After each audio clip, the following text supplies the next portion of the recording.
It's easily my most hotly anticipated game of E3.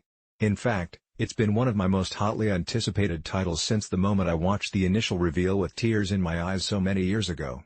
So when I checked in to play Final Fantasy VII Remake for myself at E3 2019, I was close to tears again.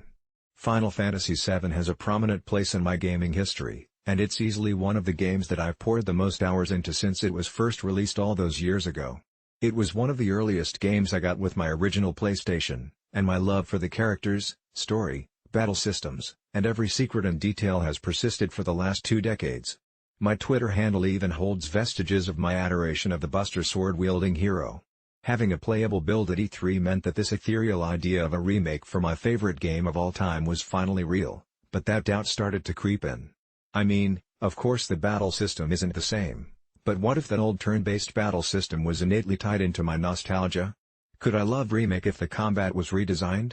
Fortunately Square Enix performed a limit break on this one, because it feels no less than perfect. Final Fantasy VII Remake creates a brilliant blend of newer action RPG mechanics, while integrating the original's turn-based menus via the ATB gauge. The result is a combat system that both feels active and frantic, but also inherently tactical.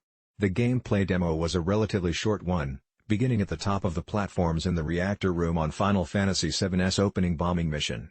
Up here, there was the opportunity to hack through a few soldiers and mechs guarding the area.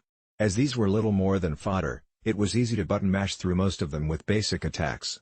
Barrett was with me and I could swap to him during combat, but as soon as the fight ended, I would immediately regain control of Cloud, so it doesn't seem like there will be the option to actively play as any other characters.